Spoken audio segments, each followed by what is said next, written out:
If you are one of the many merchants that is using Shopify, you're probably honestly pretty happy with it. There's maybe some complaints here and there, but overall, Shopify has allowed you to get to this place of great success. Now, you also might be looking around at your competitors and you're like, they're also using Shopify, and I kind of get the feeling they're doing okay as well. So how can I level myself up to this next level, set myself apart from these other players in the industry, and really look my best? I'm going to talk about that today here in this conversation about modern e-commerce.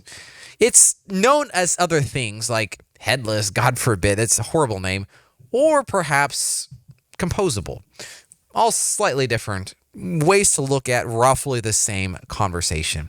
We're going to break it down as far as what modern e-commerce looks like for Shopify. I'm Joseph, president here at SwiftOtter, and I am thrilled, passionate about bringing you the very most helpful information to allow you to succeed, you to thrive in this space. So the first question is, what is modern e-commerce, composable, headless, whatever you want to call it? What is it? Well, the best way I can describe it is it's a hybrid between a new theme and a new website, except this new website allows you to still use Shopify in the background. So your admins, customer data, order data, products, all of that stays there. It's all safe. Nothing touches it. But on the front end, your customers see this new website / theme. Pretty well a decent nutshell there. Let's talk about some of the benefits that you will get out of it, as well as we're going to talk about honestly, the biggest challenge that this type of system will bring you. Benefits. Reduced bounce rate. So what is this bounce rate? Well, bounce rate is when somebody comes to a website, your website, and they click into your page and it's like, oh, this looks good. Well, 100% bounce rate is if they then click back to Google, that would be 100% bounce rate. Now, 0% bounce rate would be if they clicked into another page. It indicates some engagement happening here. So click into this first page, into another page versus just clicking immediately back. Now, Google is smart. They're using a whole bunch of metrics to be able to see whether this is interesting to you or not. And if it's not interesting, well, then they're going to start demoting your pages because maybe somehow they messed up and didn't rank it correctly. So the happier we can make a customer on your website, help them find information, keep them there as long as possible, of course, politely, not disabling the back button in their browser. That's going to allow this bounce rate to decrease, which is a good thing overall. We want to do that, reduce the bounce rate. So by them clicking, them having an engaging, helpful experience, they're going to be happy. Now, the other thing is when done right, modern e-commerce should have an outstanding set of core web vitals. Now, this isn't the whole story, but it's a user metric that we can all look to for understanding the value or how fast a website is. Outstanding core web vitals is basically how fast is this website to load. Not 100% perfect, but it's a pretty decent score. Faster it is, and Google has said that this does impact your rankings for the better. I will say that I have seen some modern e-commerce websites. Yes, the architecture is modern, but it does not actually behave modern because it's not fast. And your choice of development partner is absolutely critical. That's why we here at SwiftOtter have invested heavily in finding outstanding talent to be able to build websites such as this. That's what you need. You want a good foundation, even if maybe internally your team can take on building out new components and really owning that content side of it here after this initial phase is built out, which is something that we do. But this immediate foundation is crucial to the success of the project. You're going to have happier customers. And here's the reason why. And I'm going to talk more about architecture in a second. But when you have everything pieced all in one package, making it changes is easier versus with the old way. HTML code is downloaded from the internet and then things are initialized kind of in an ad hoc way. You get a whole bunch. Looks like a virus of Legos.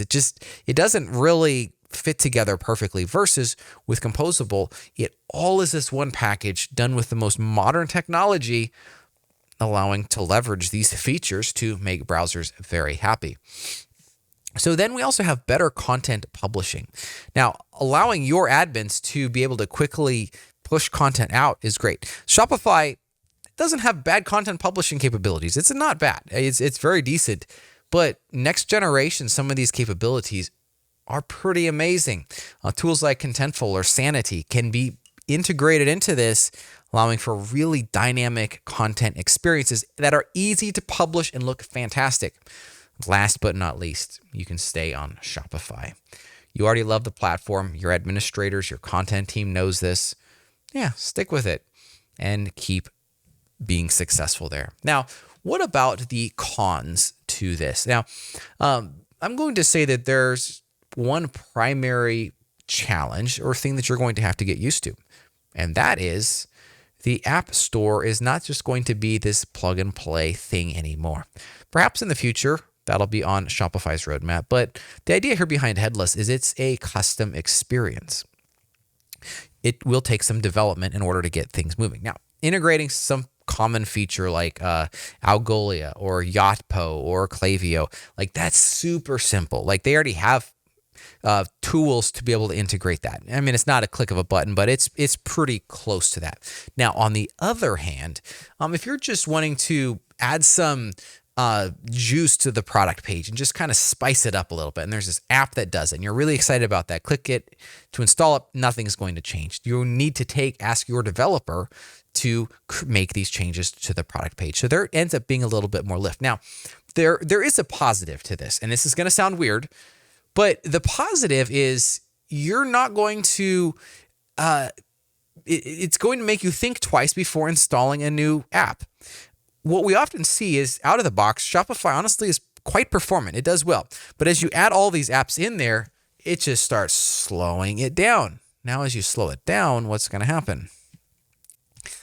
Customers aren't going to be as happy. They're not going to be able to find what they need as quickly. It's going to hurt your core web vitals.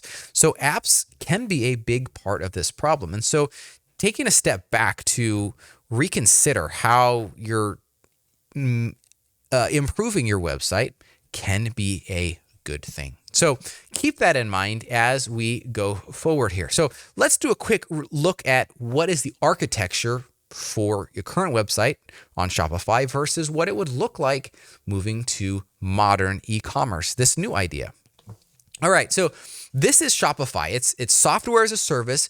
It's basically, you might say, this somewhat black box. Not really. Shopify's done a lot to open up the internals here. But there's some things you have no access to, right? So we have a user comes to the page, it is rendered out and then sent back. They add a product to the cart. Now it interacts with the business logic, the discounts are applied, and then it is sent back. Or I log in as an admin to the admin area. It's pretty straightforward. Now, what we often see though in this, and this is basically what apps are, is there is a middleware that is sitting out here. In fact, often, literally every app has a middleware. You might have 30 middlewares, but chances are, if you've done much custom development on the website, you're going to have a main middleware that's going to handle maybe several functions on the website. And when an item is added to the cart, it receives a webhook and then it sends it back. So there is this piece out here that is not documented in this diagram, but you're often going to see it. Let's take a look at what a modern piece of e-commerce looks like right here. So we have Cloudflare can be used, doesn't have to be used, but we do like to use this, and you can use it on your existing website as well. Powerful web application firewall, very powerful, fantastic. But we have this new middleware, and this middleware is basically this new website. So instead of going to mywebsite.com, pointing to Shopify servers directly, I'm going to this middleware, which is then talking to Shopify servers. And you say, Joseph, but that sounds like it's slowing the website down. How does that make any sense? Good question. Well, we have the capability to cache. And so, yes, the first time might actually be a little bit slower, but then it's cached, and then it's unbelievably fast after that. And so the first time after that cache is cleared, yes, it is a little bit slower, but there's going to be a lot of visitors that are going to be seeing this for the first time themselves as it is cached. Lightning fast. So then this middleware is just talking to Shopify in the background. Now, the cool thing is this middleware we can now start bringing in other tools like Algolia, or we could even be querying or getting information from Acumatica or whatever. Like, there is so many different things that we can do here to ensure a outstanding user experience. And all of that is wrapped up in this one amazing bundle called a middleware, but it's basically this idea of composable. So what's happening is we have this new website that's sitting in front of Shopify, and this new website uses all the latest technology, and it's lightning fast. That's the overview. Now, the process. There's several different ways to tackle this, but I'm going to go talk to you about the Shopify way. They have a system, and I'm going to show you what it looks like out of the box and talk to you about how this process works. So out of the box, this is the Shopify composable or modern e-commerce system. So this is their sample data environment, and you'll notice it's just fast. Styling is okay. It's basic. It is basic because it's a foundation. It's by no means production ready because it's a foundation for moving forward. But out of the box, it does work. As we see right there, a small error, which is not a problem. It's an outstanding foundation. Now, taking it from here is where you can go some pretty cool places. For example, the ring I am wearing on my hand, I never know how to pronounce this. Kalo, something like that. This is a Shopify Hydrogen website. Right here, right available for you to look and click through and just see how fast this is. Absolutely love to see how fast it is. Now, if you want to see a little bit more advanced website build, you can see FT Speed has an example of this. It is a little bit slower, but still not bad at all. It still is quite fast overall. It has even a year, make, and model selector, which is pretty amazing. You can see whether stuff fits, what it doesn't fit, etc. Still lightning fast and outstanding user experience. And that's one cool thing as far as being able to integrate things in really, really tightly. All the information is there. It's all ready to go. So the process is going to start with understanding what you need. First, is composable right for you? If you just use a ton of apps and rely on those, it might be that composable is not the best fit for you. Instead, doing an audit, something that we do is of all your apps to see exactly what you need, what you don't need, clear it out, and you're probably going to see a performance boost right there. Something that even you can do as well. But if it's determined that composable is a good fit for you, and what we see is 15 million or more on run rate online, you're probably getting in that space where it does make sense. At that point, we talk about what needs to happen, understanding the features, the design of your current website, what needs to be moved over, how you want it to look and feel, etc. We get you, it goes into an estimation phase. And once you sign off on the estimation, then we go through to the actual build phase. You have an amazing project manager that's going to be overseeing this work, very talented developers, building it out in a beautiful, fantastic way that's make sure we retain every bit of speed possible. And every ticket, every milestone that we build out, you have the opportunity to be able to go through and look at this, to investigate it, to see how this looks. And the cool thing about this process, this front end is entirely replaceable. So at any moment, you can just all using the same backend data. You can just more or less click back and forth to see composable or not. It's really seamless. It's an amazing process. So once you have signed off on everything, we'd go into end-to-end testing so that you have an opportunity to test this from head to toe, make sure it works exactly as you want, and then it goes out to production, and we all get to see the benefits that it brings to your customers. Now, the question you're probably asking, which I would be asking myself as well, is how much does this cost? I mean, are we talking a Porsche to get this done? And I'm going to say it depends. A lot of it depends on how close to this basic foundation that you want. The more basic it is, the less it costs. The more advanced it is, the more it's going to cost. And so while I can't exactly give you all numbers as far as what you might be able to expect, know that it's probably going to be at least six. Let's see here. Yeah, five digits. And you could end up in the 6-digit area, just depending on what extra changes need to be made. So if it starts getting really complicated, a lot of design work, at that point, you're probably starting to look at 6 figures. Probably still on the lower end of 6 figures, but again, it could depend on a huge number of issues. So what we would love to say is talk with us. We'll get you a rough order of magnitude as early in the conversation as possible so that you can understand, like, what are we looking at? What is it going to cost? Now, what tools are involved here? With Hydrogen, it is actually not using Next.js. It is using just React. A couple tools around that, but it's powerful. It's out of the box. It's there, and it's ready for you to use. I'm not going to dive in too deeply here that we start getting into some really technical conversations. But what I will say is I invite you to download this book. In fact, you don't have to download it.